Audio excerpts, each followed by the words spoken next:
Hi, my name is Nasir Subramaniam. I'm currently doing my Bachelor in Occupational Safety at MSU Shalom. So today, I want to discuss about our mini project called Microbiology Control. Today, we choose grocery store at Aeon Mall as our location for our documentary video. The mall locates 500 meters from MSU Shalom and about 8 minutes of walking distance. The reason why we choose grocery store is because there are large number of customers every day and it can increase the contamination through human contact.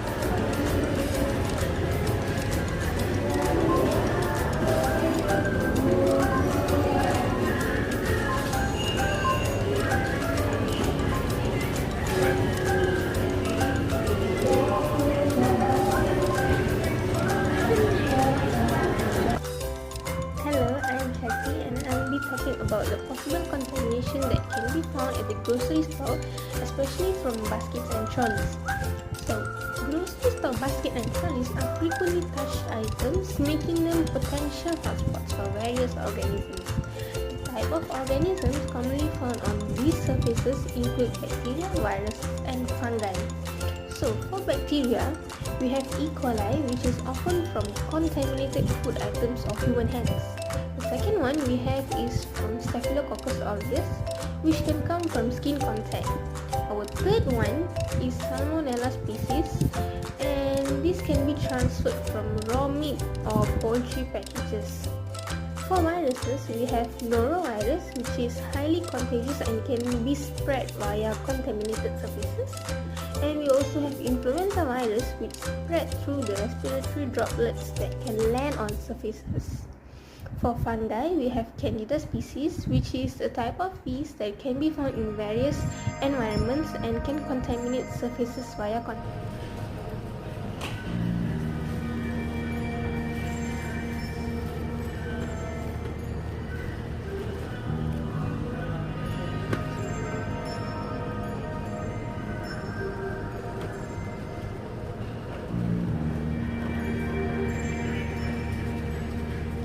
So, what are the approaches to control? Our first one is regular cleaning and disinfection, where frequent implementation of cleaning has to be implemented by the management of the grocery store. The second one is using effective disinfectants such as alcohol-based solutions, bleach, or commercial disinfectant sprays that are proven to kill a wide range of pathogens. Our third method is focusing on high touching areas such as handle and basket interiors, because these are the areas where lots of microorganisms will land on.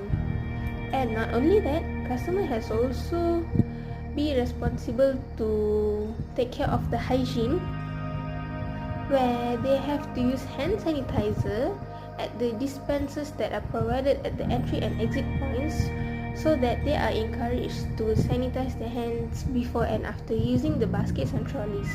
Also, disposable wipes has to be provided so that the customers can clean the handles before they use. Overall, maintaining the hygiene of grocery store baskets and trolleys is crucial for preventing the spread of infectious disease. A combination of regular cleaning and customer hygiene can effectively control and minimize the presence of harmful organisms. That's all from me. Thank you. Hello everyone, my name is Saranya Paramasivam and I'm doing Bachelor in Nutrition. So in this video today I'm going to explain about the microorganisms that can cause contamination in fresh produces and the approaches to control the contaminations. Okay, so the microorganisms that can cause contaminations in our fresh produce, it can be classified into 4 groups. Okay, the first one is bacterial contaminants, second one is fungal contaminants, and then we have parasitic contaminants and also viral contaminants. So for bacterial contaminants, we have these 3 most common bacteria such as Escherichia coli 015D-HT, Salmonella ecteria, Listeria monocytogenes. Okay, so these bacteria can contaminate our fresh produces via contaminated water treatment, fecal matter contamination, and also due to cross contamination during production stage. Okay, and then for fungal contaminants we have Penicillium expansum, Aspergillus flavus, Aspergillus niger, And for fruits we have grey molds, and for vegetables we have Fusarium oxysporum. Okay, these fungal contaminants, they can contaminate fresh produces due to contaminated soil and also via decaying organic matter. Okay, and then we have parasitic contaminants such as Cyclospora caetenesis and also Giardia lamblia, okay, which can also contaminate fresh producers due to contaminated soil and contaminated water treatment as well. And then the last one is viral contaminant. Viral contaminant, the most common one is norovirus, which can contaminate both vegetable and fruits due to contact with human fecal matter. So all these contaminants, they all have almost the same symptoms when consumed, such as diarrhea, nausea, and also stomachache. Except for Listeria monocytogenes, it can cause fever when consumed. So now let's take a look at our approaches to control contamination. So we have almost 6 ways to control contaminations. So the first one is irradiation. Irradiation is where gamma rays or electrical beams will be used to decrease the bacterial load in our fresh produce, to increase the shelf life of fresh produce without affecting their nutritional value. And the most common vegetable that can be used for irradiation is leafy greens, tubers and roots. And then the second one, we have phage lysis. Phage lysis is where the enzymes for the bacteriophages will be derived and will be used to disrupt the cell wall of bacteria, especially for E. coli and Listeria. And the phage lysis can be used as a solution to wash fruits. Okay, and then the third one, we have UV decontamination. So UV decontamination is where the UV lights will be used to damage the DNA or RNA of bacteria, or also for virus and molds. Okay, and for UV decontamination, we can use apples and berries.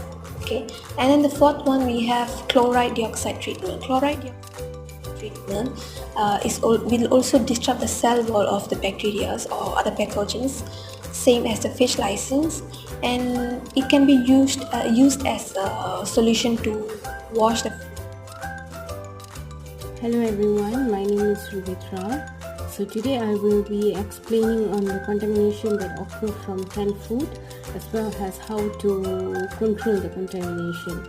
So basically, canned food is a convenient option for household around the world. But however, did you know that canned food can potentially be contaminated with harmful organisms? So this is due to improper canning processes or storage condition can be allow the bacteria or pathogens to sneak their way into the canned food. So one of the most dangerous microbes that can found in canned food is Clostridium botulism, which is a life-threatening bacteria. This anaerobic bacteria produces a neurotoxin that can cause serious illness called botulism. So this C. botulinum spore can survive the canning process, and if the can is not properly sealed, the spore can germinate and it also can produce deadly toxins. Besides C. botulism, there is also another bacteria which is called Bacillus cereus, which is another common contamination that can be found in canned food.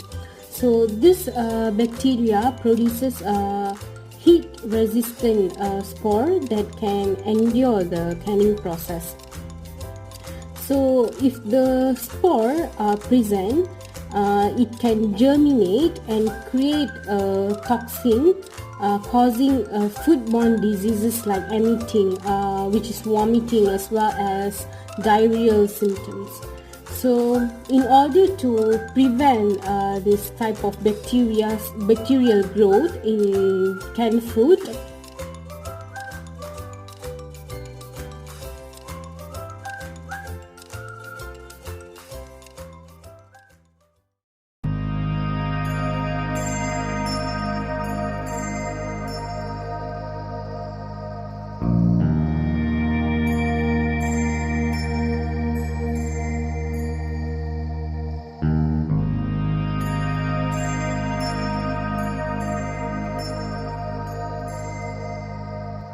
bacterial growth in canned food, the adequate thermal processing is required.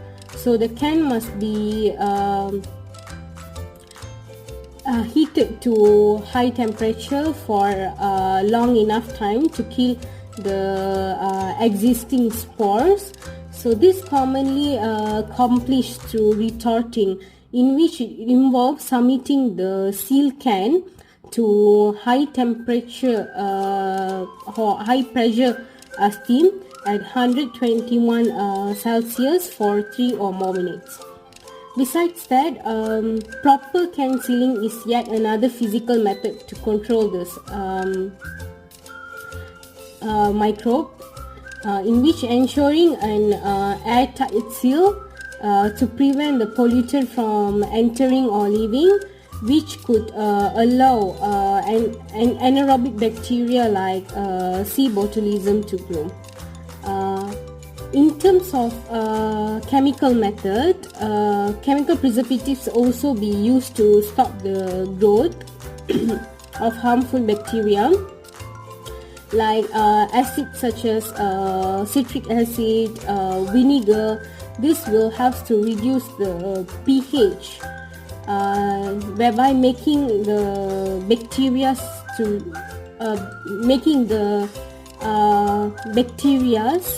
too difficult to survive in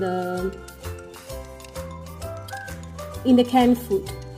Besides that, sodium benzoate as well as potassium sorbate are another type of chemicals that can be used in canned food as antibacterial food additives. So therefore, manufacturers can assure the safety and quality of canned food by combining rigorous thermal processing, effective sealing, as well as strategic use of chemical preservatives. So that's all from me. Thank you. Domestic refrigerator plays an important role in keeping food fresh and preventing from spoiling. The normal temperature is between 2 to 4 Celsius, and this range helps to remain the food fresh. However, the food still can spoil and has potential to cause foodborne infection. Although the environment inside of the refrigerator is cold, some microorganisms, includes bacteria, mold, and yeast, can survive at 4 Celsius. For example, bacteria like Listeria, Salmonella, and Staphylococcus aureus. For the mold, such as Penicillium and Aspergillus, can survive. For the yeast categories, foods with the high sugar content, fruits, and fruit juice. The approaches to control microorganisms at the domestic refrigerator are: firstly, is to control the temperature below 4 Celsius, regularly clean the refrigerator, proper food storage, and the last is avoid overcrowding.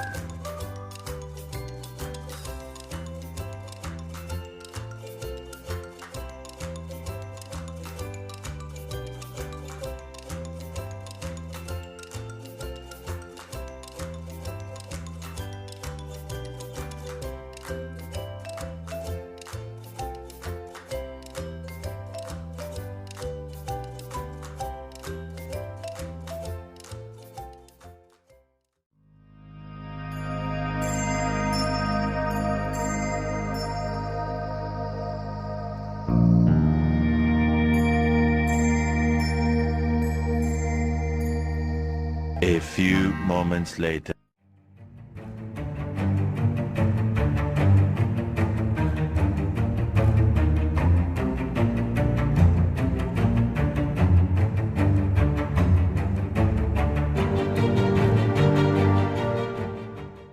I'm Nita, and today we're going to talk about microbial control.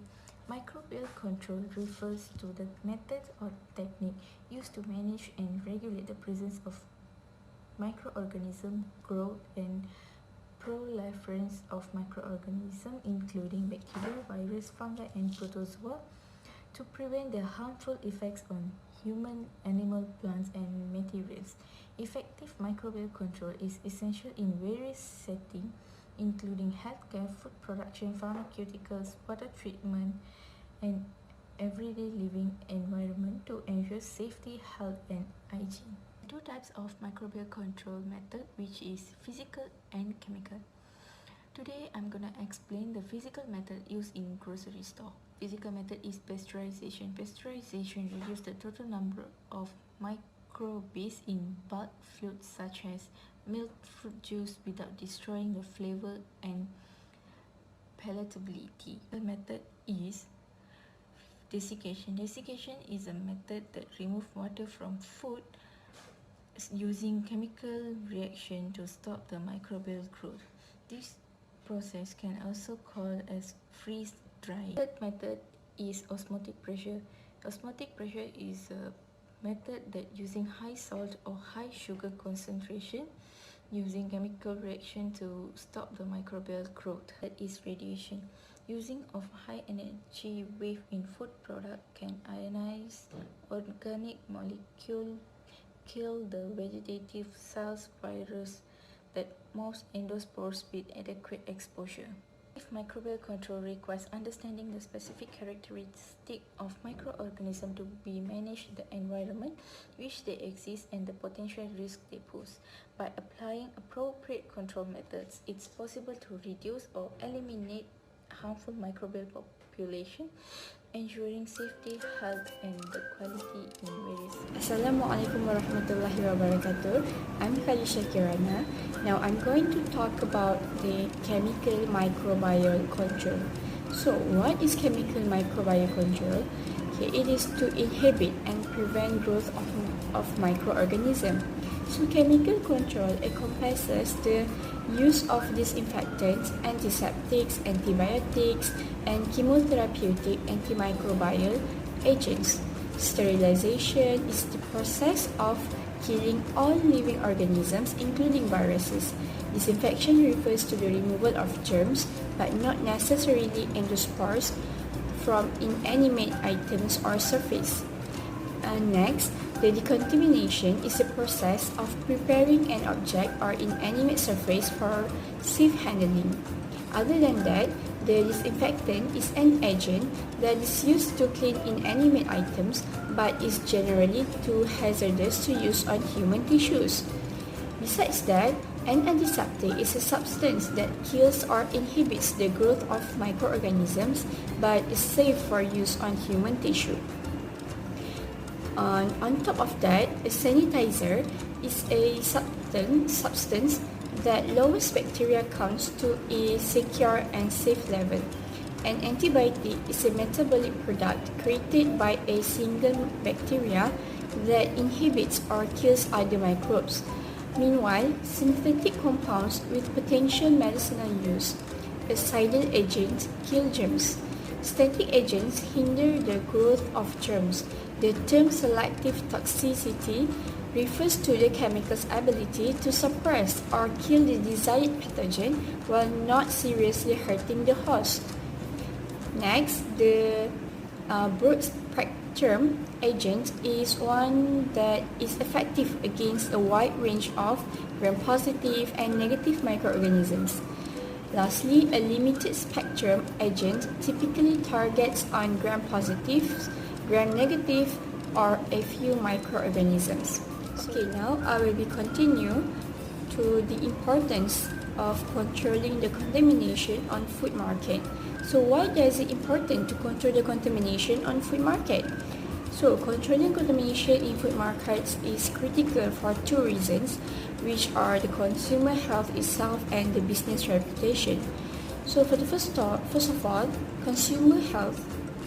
The contaminated food can cause foodborne illnesses ranging from minor discomfort to serious health issues.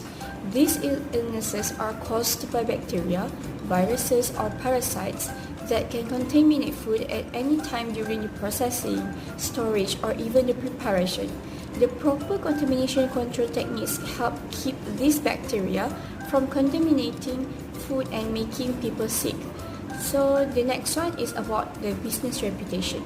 Okay, foodborne disease outbreaks in a single market can severely harm its reputation. Customers may avoid the market completely, resulting in financial losses.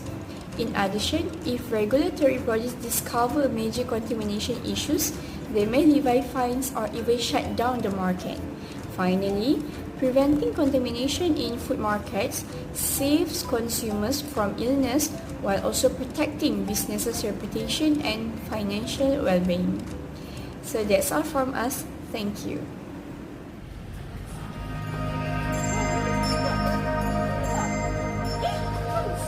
It's a wrap.